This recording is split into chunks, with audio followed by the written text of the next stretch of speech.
నీతోంచి చట్టం మీ చేతిలో తీసుకుంటారా? రోజు స్టేషన్ వస్తారా? రావట్లేదని అరెస్ట్ చేస్తారా? రైట్. మాజీ మంత్రి పేర్ని నానిపై చిలకలపూడి పిఎస్ లో కేసు నమోదైంది. పేర్ని నానితో పాటు మరో 29 మందిపై పోలీసులు కేసు నమోదు చేశారు. ఆర్పేట సీఐపై నిన్న పేర్ని నాని వైసీపీ నేతలు దౌర్జన్యానికి పాల్పడ్డారు.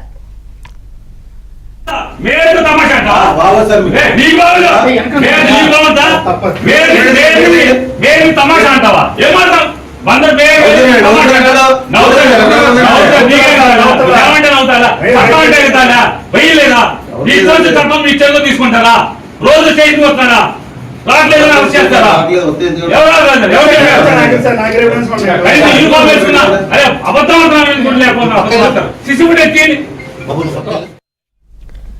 మాజీ మంత్రి పేర్ని నానిపై చిలకలపూడి పిఎస్ లో కేసు నమోదైంది. పేర్ని నానితో పాటు మరో 29 మందిపై పోలీసులు కేసు నమోదు చేశారు. ఆర్పేట సీఐపై నిన్న పేర్ని నాని వైసీపీ నేతలు దౌర్జన్యానికి పాల్పడ్డారు.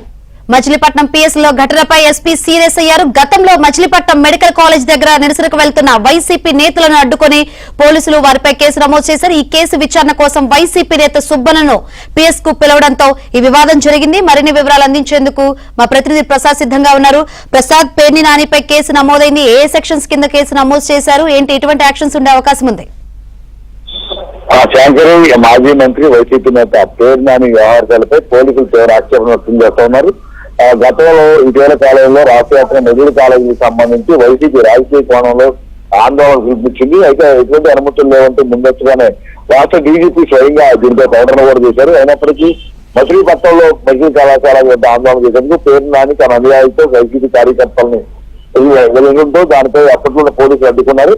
ఆ సమయంలో పోలీసులు ఆంక్షలు ఉల్లంఘించి వ్యవహరించిన పేర్ని నానితో పాటు మరో 30 మందిపై కూడా కేసులు నమోదు చేయడంతో పాటు వారందరూ విచారణ రావడం రేపు 41 కింద నోటీసులు కూడా జారీ చేశారు. అందులో భాగంగానే నిన్న పేర్ని నానికి అత్యంత సన్నిహితుడిగా ఉన్న ఆ వ్యక్తిని విచారణ పిలిచారు. ఆ సమయంలో మధ్యాహ్నం వరకు అతను విచారిస్తున్న నేపథ్యంలో ఈ విషయం తెలుసుకున్న పేర్ని నాని స్టేషన్కి వెళ్లి పోలీసులతో మర్యాదగా మంచిగా మాట్లాడి కేసు వివరాలు తెలుసుకోవాల్సిన పేర్ని నాని ఒకసారిగా సీఐపై చాలా దురుసుగా మాట్లాడుతున్నారు కదా, మీ సంగతి తెలుస్తానంటూ కూడా హెచ్చరించిన వైరం వీడియో కూడా పెద్ద ఎత్తున వైరల్ అయింది.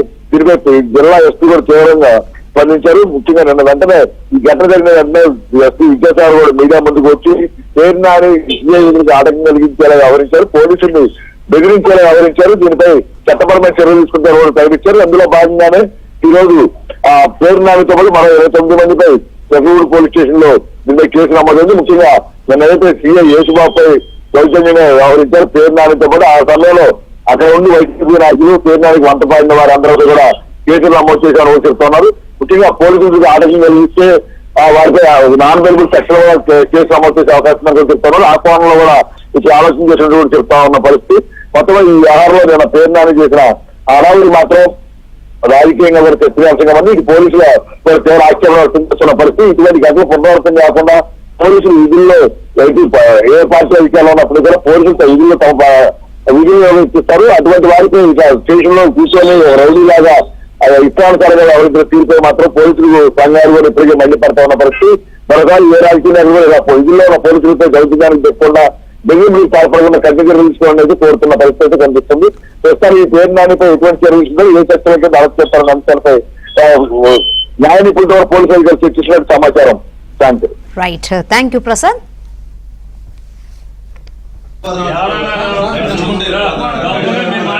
చెప్తుంటే దొంగగా చెప్పండి, నడుచుకుంటే వెళ్ళిపోవాలన్నాడు తమాషా అంటావా?